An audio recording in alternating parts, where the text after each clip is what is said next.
እነዚህ ተራሮች በሰሜናዊው የኢትዮጵያ ክፍል የትግራይዋን የንግድ ማዕከል ሽረ እንዳስላሴን የከበቡ ተራሮች ናቸው። የሽረ ተራሮች እንዲሁም በተራሮቹ መካከል የሚያልፉት ወንዞች ከአክሱም ዘመነ መንግስት ጀምሮ እስካሁኑ ዘመን ድረስ ለዘመናት የሚታወቁት በየዘመኑ በነበሩ ዘዴዎችና የቴክኖሎጂ ውጤቶች እንዲሁም ተፈጥሮ በራሷ በምትገልጠው ጊዜ ወርቅ በመስጠት እንደሆነ የታሪክ መዛግብት ያሰፈሩት ዘመኑም የሚገልጠው እውነት ነው።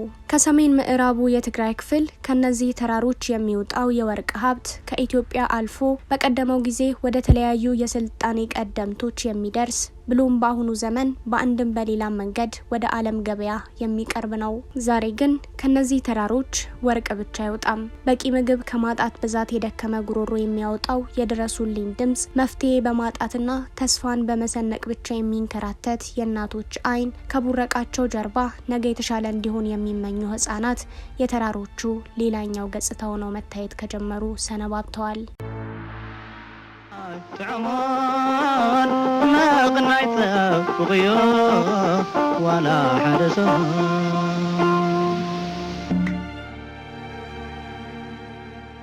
ሽረም ወርቅ መስጠት ከለመዱ እጆቿ ባሻገር ነፍሱን ማቆያ ምግብ የሚለምን በብዙ ሺዎች የሚቆጠር እጅ የሚዘረጋባት ሆናለች። ንጉሆ ቁርስን እሽቴ ተቆሪስና ስልና ንዕድ ምሸትማን እሽቴ ነጥዕም በእነዚህ መጠለያዎች ውስጥ እልፍ እጆች ለጉሮሯቸው በቂ ምግብ ለማግኘት ይዘረጋሉ። እልፍ የተጨማደዱ ቆዳዎች የሌላን አካል ድጋፍ ለመቀበል ይታታሉ። መስራት የሚችሉ አቅሞች በተስፋ መቅበጥ ውስጥ ተቀምጠው ይገኛሉ። ሕዱር ሕማም ዝሓዞም አካለ ጉዳት ዝኾኑ ተፈላለየ ጸገማት ዘማሰኖም ሕይ ኩሉ ግዜ ኣብ ሕማም እሞት ኢና ዘለና ኣብዚ ከባቢ ወዲ ተባዕታይ ኮፊእዎ ጸጊምዎ حريص زود علو بالعستاي زخون عد إنا حنا نرنا يا عدوهم من زبل منقستينا رخيونا نحنا تعينا هزونا تحرشنا ندقنا ترخيونا قال إنه دليلنا تراي عدنا سلام غيري ملسنا إنيا كفاني بتأمني كفاني بمن نتنيالن بردي موت ልብሳችን ነው ሰው የጣለልን ነው። የሰሜኑ ጦርነት ከተጀመረ አንስቶ ጦርነቱ ከተጠናቀቀም በኋላ በእነዚህ መጠለያ ጣቢያዎች ውስጥ በብዙ ሺዎች የሚቆጠሩ ዜጎች በከባድ ሁኔታ ውስጥ ይኖራሉ።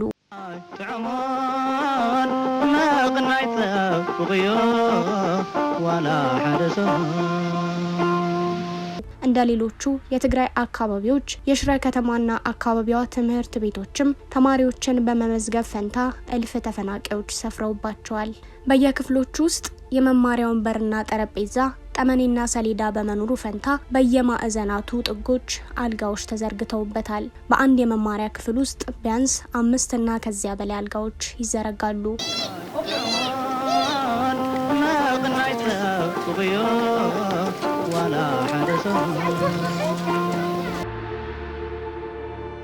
በተቀረ ያሉት ደግሞ ለተፈናቃዮች በተዘጋጁ የላስቲክ መጠለያዎች ውስጥ አመታትን ይገፋሉ። እነዚህ ግቢዎች ውስጥ የሚሰሙ የህፃናት ድምጾች ለመማር የተሰበሰቡ ህፃናት ድምጾች አይደሉም። የነገ ተስፋቸው በማን እጅ እንዳለ ባላወቁ ህፃናት ድምጾች የተሞሉ ናቸው እንጂ።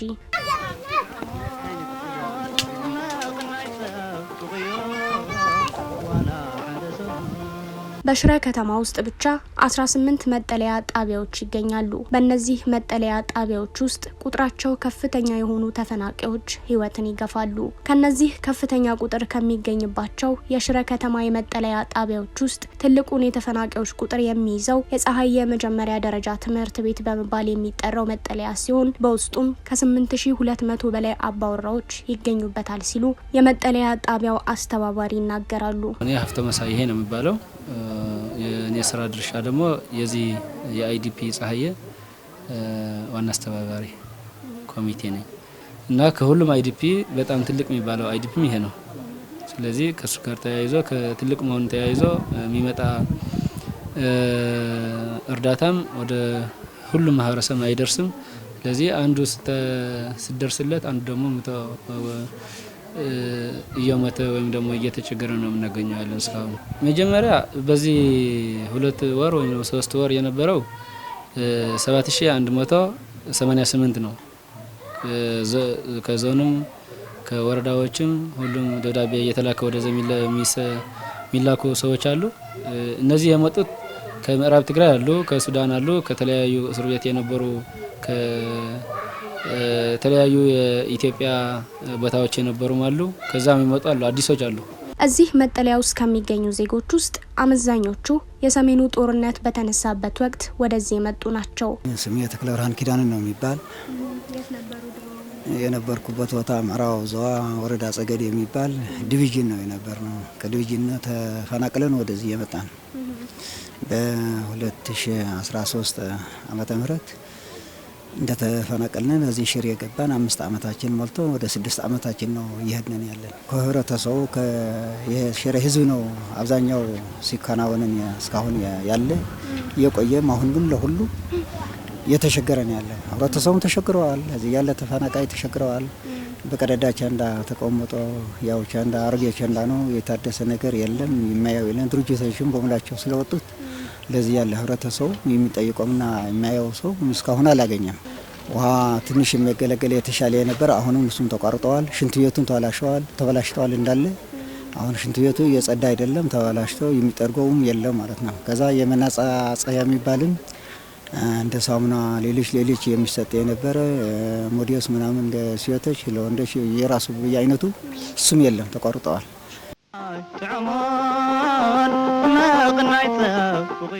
እነዚህ ዜጎች በተለይም በአሁኑ ወቅት ከፍተኛ የህልውና ችግር ውስጥ መውደቃቸውን ይናገራሉ። ንኩሉ እኳ ይጽገምበር ብዙሕ ሓገዝ ይግበረና ነው ታው እነዛ ግን 3 ዓመት ግን ጠቅላላ ሓገዝ ባህልና ለሁሉም አይድረስ እንጂ እገዛ እየተደረገልን ነበር።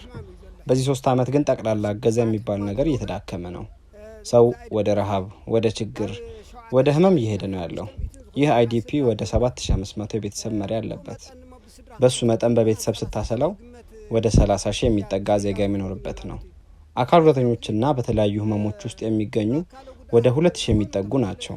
የቆየ በሽታ ያለባቸው አካል ጉዳተኞች የሆኑ የተለያዩ ህመሞች የጎዷቸው በቃ ሁልጊዜ ወደ ህመምና ወደ ሞት ነው እየሄድን ያለ ነው። ሕዱር ሕማም ዝሓዞም አካለ ጉዳት ዝኾኑ ተፈላለየ ጸገማት ዘማሰኖም ሕጂ ኩሉ ጊዜ ኣብ ሕማም ሞት ኢና ዘለና ኣብዚ ከባቢ እዚ። ህብረተሰቡ ከማን ጋር እንደሚገናኝ ለማን እንደሚጠራው ግራ ነው የገባው። ለማን ሂዶ እንደሚጠራስ የሚጠራ ሰው ነው የታጣው። ለዚህ መንግስቱም አላየም፣ ወደ ሀገሩ ሊመለስም አልቻለም። ሀገሩ ሊመለስ ጥረት እያደረገ ነው ህብረተሰቡ በሙሉ። ግን 5 ዓመት ተመለሰላችሁ ካልሆነ በስተቀር ከተስፋ ውጪ ሌላ የተደረገ ነገር የለም ማለት ነው። በተስፋ ብቻ ነው የሚኖር ያለ ነገ ከነገ ወዲያ እየተባለ እስካሁን ግን የመፍቻ አልተገኘም። አንታይ ኣብ ሕማቅ ኢና ዘለና መጥፎ ሁኔታ ላይ ነው ያለነው። 5 ዓመት ሙሉ መጠለያ የለን፣ የምንበላው በቂ ምግብ የለን። ቤተሰባችን ተበትኖ ችግር ውስጥ ነው ያለነው፣ ረሃብ ውስጥ ነው ያለነው። በቆሎ ዝሩ ይሉናል። ከሱ ላይ ለማስፈጫ፣ ከሱ ላይ ለጨው፣ ለበርበሬ ምን ላይ እንደምናብቃቃው ግራ ይገባናል። ከምንበላበት ጾማችንን የምናድርበት ጊዜ ይበልጣል። ከሳሙና የለን፣ ከሕክምና የለን። በጣም ትልቅ ችግር ውስጥ ነው ያለነው። እስኪ እዩት፣ 5 ዓመት ሙሉ ሰው እዚህ ውስጥ ይኖራል። ኣብ ሓያል ጸገም፣ ኣብ ከቢድ ጸገም ኢና ዘለና። 5 ዓመት ሙሉ ርኢኹም ሰብ እዚህ ይቅመጥ እዩ። የሚበላ የሚቀመስ ምንም ነገር የሌለው አለ። ከሱ ጋር ተያይዞ ደግሞ ምንም እርዳታ ብዙ አይመጣም። ቢመጣም ራሱ ለምሳሌ ሲአርኤስ የሚባል አለ። ሲአርኤስ ራሱ በዚህ ግቢ ብቻ ስናየው 2000 አካባቢ ብቻ ነው የሚሰጠው። ከ8251 አካባቢ ነው ያለ ህብረተሰቡ እዚህ ካምፕ። ስለዚህ 2000 አካባቢ ነው እህል የሚወስደው። የተቀረው ደግሞ ትልቅ ቁጥር ተብሎ ወይም ደግሞ ምንም ክራይቴሪያ ያላሞላ ተብሎ ነው ከእርዳታው የተሰናበተው። ስለዚህ የህብረተሰብ ደግሞ በቃ ሁሌም ከተማ እየወዘረ ወይም ደግሞ ገጠር እያወጣ ልመና ላይ ነው ያለ እስካሁን። ጦርነቱ በተጀመረበት አመታት ውስጥ ከእርዳታ ድርጅቶች ከማህበረሰቡም ከተለያዩ አቅጣጫዎች የሚደረጉ ድጋፎች ይመጡ እንደነበር፣ ይሁንና እነዚህ ድጋፎች አሁን ላይ እየተመናመኑ መምጣታቸውን እንዲሁም በቂ ያልሆነ የምግብ አቅርቦት ውስጥ እንዳሉ የሚገልጹት ደግሞ በሌላኛው የሽረ መጠለያ ካምፕ በፈረስ ዋዕት ውስጥ የሚገኙት የካምፑ አስተባባሪ ሳምራዊት በላይ ናቸው። ከአሁን በፊት የነበረው ደና ሲያንስ በቃ ደና ከሞላ ጎደል ብዙም አይደለም ይመጣል፣ ግን ብዙም አይደለም።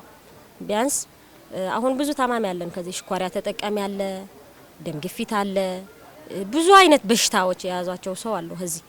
አሁን በሱ ልክ ይመጣል ወይ እንደ ብዛቱ ሰው እንደ ብዛቱ በሱ ልክ መድኃኒት ያገኛል ወይ ማለት የለም። ይመጣል ግን በቃ በቂ አይደለም።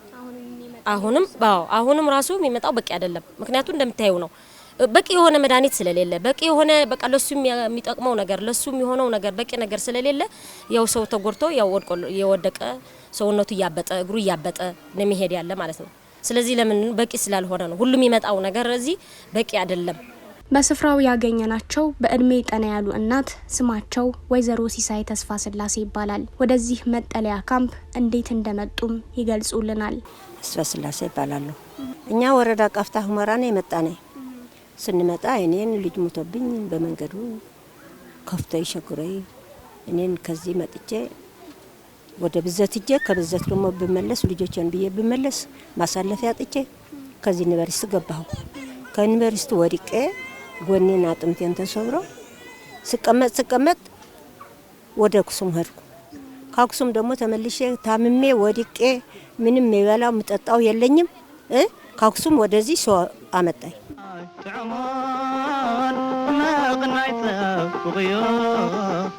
ልጆቼ ነበረ አንዴ ባለን ስውእ ነው ልጄን ደግሞ ተሰውቶ አንድ ልጄን ደግሞ ትግል ሄዶ አንዲት ደግሞ ማነው ስሙ ተመታ ይሄንን ወገባ ሕክምና መቀለናት ያለች የልጄ አለች እንደዚህ። በእኚህ እናት ህይወት ውስጥ ያሉት እልፍ ታሪኮች በብዙዎቹ ተፈናቃዮች ዘንድ ይሰማሉ። የቤተሰቦቻቸው ሞት፣ በአካል እያሉ መለያየት፣ መበታተን፣ የአካል ጉዳት በብዙ ተፈናቃዮች ታሪክ ውስጥ የሚሰሙ አምሳያ ታሪኮችና የጦርነትን አስከፊ ገጽታ የሚመሰክሩ እውነታዎች ናቸው። ታብዛ ጸልማት እዚ አይውጽኩም ታብዛ ጸልማት ውጽና አይና ነውለና ንልምን ልመና ንጎ አምላክን ህዝብና ኾናነ استفطارينا خونا نلمن ከሽረ ከተማ 70 ኪሎ ሜትር ወጥተን በተለይም ከቅርብ ወራት ወዲህ ከፍተኛ የምግብ እጥረት እንደተከሰተበት በተለያዩ መንገዶች የተነገረበት የህንጻጽ መጠለያ ጣቢያ ደረስን። ተመልካቾቻችን እንግዲህ አሁን የምንገኘው በህንጻጽ ይገኛሉ ከተባሉ የመጠለያ ጣቢያዎች መካከል በአንዱ ነው። እዚህ ከተለያዩ ስፍራዎች የመጡ ተፈናቃዮች ይገኛሉ። እኛም ውስጥ ገብተን ተፈናቃዮቹ ምን አይነት ነገሮች እያጋጠሟቸው ነው፣ በምን ሁኔታ ላይ ነው ያሉት የሚለውን ለንዳስስ እዚህ መተናል ማለት ነው። ترفنا ولا الرائل كيف نمدد ودزي كما يقدر كما يقدر من يال ጊዜ ሆኖት እዚህ ከመጡ አራት አመት ከምናምን አልፏል። አሁን ምን ሆነው ነው ያሉት? አሁን ማም እየተሰማሁት ነው። ምንድነው ያሉት? ይሄ ተጠላ መምጅ የምትባል የሆነ ተባይ ደግሞ እንትን ባተራል የሚባል ሀውሌ መልቶ እያሳቃየኝ ነው ያለ። ህክምና አላገኘሁም። ይሰጡናል ከኒን በደቀ ዝም ብሎ መርመራ ያለው ምን የለው ዝም ብሎ ሙሉ እናን ይዘን መጠን እንበላለን። ምንም አይድንም፣ ምንም ዋጋ የለውም። ዝም ብለን ነው እንበላየ፣ ምንም ጥቅሙ የለውም። ቆሎ ምናምን ካገኘን ለቃቅመን በቃ ዋጠጠና ትረልን በቃ የለም። ልቅማ አልነበረም። የ14 ኪሎ ማሽን ላይ ሁሉ ለምን ትሆናለህ? ለጨው ነው ለበርበሬ ነው ለምን ትሆናለሽ? ድንሽ ይታወጣ ነው ምንም አትረባም። አሁን ከከባድ አደጋ ያለው ደግሞ 1700 አሉ። እነዚህ 1700 ከክፉ ሁኔታ ያሉ ማለት ነው። 1700 ከዚህ ያሉ በጣም ትላልቅ ናቸው። እነሱ አሁን ከአደጋ በቃ ከአፍ ሞት ነው የሚገኙ ከአደጋ ነው የሚገኙና ስለዚህ በየ4 14 እንትን ቤት ምርት ያለ ጣቢያታት የሚባሉ ቁሸት ማለት ነው። አሁን እነሱ የድንስናያቸው በጣም ከክፉ ሁኔታ ነው ያሉ። ምግብ የለም፣ መንጸፍም የላቸውም፣ መብራት ለራሱ የለም። በጣም 5 አመት ነው ያደረግነው። ኬንዳ ምናምን የተሰራውን ፎርሶ ነው ያለ ማለት ነው። በህጻጽና አዲ መሐመዳይ እንዲሁም በሽረ ከተማ ባሉ የመጠለያ ካምፖች ውስጥ በተለይም ከቅርብ ወራት ወዲህ በተመጣጠነ ምግብ እጥረት የዜጎች ሞት በየእለቱ እንደሚሰማ አሁንም ሰዎች እየሞቱ መሆናቸውን የተፈናቃይ ካምፖቹ አስተባባሪዎች በተደጋጋሚ ሲገልጹም አድምጠናል። ህብረተሰቡ ቀን ከቀን ያው የሞተ ሁሌም ቀብር ላይ ነው የምንውለው። 300 ምናምን በቃ ከዚህ ስንመጣ እስካሁን ድረስ አላቋረጠም። ካሁንም እየሞት እኮ ነው። በቀን ሬሳ እየቆጠርን ሬሳ እየቀበርን ነው የምንውል ያለ ነው ማለት ነው። ስለዚህ በራብ እየሞትን ነው ያለ ነው።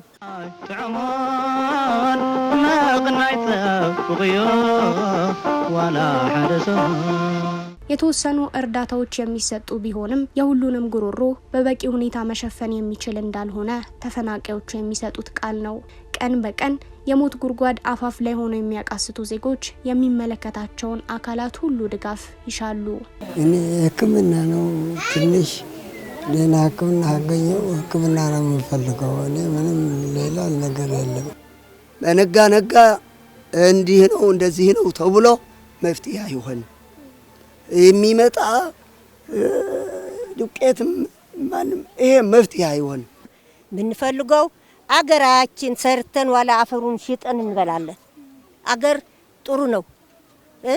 ሰው ሁሉ ይታዛዘናል፣ ሰርቶ ያመጣል፣ ብዙ ነው የሚያገኝ። ከዚህ ሀገር ሳምን ሰርተን እንብላ። تعمان ما قنعت فوقيو ولا حدث ما قنعت فوقيو ولا حدث በሽረና በህንጻጽ አካባቢ የሚገኙ መጠለያ ጣቢያዎች ጋር ያደረግነው ቆይታ ይህን ይመስላል። ጽዮን ላይ ኩን አብሬያችሁ ቆይታ አድርጌያለሁ ከካሜራ ባለሙያ እዮብ ሙልጌታ ጋር። ደህና ሰንብቱ። ما قنعت فوقيو ولا حدث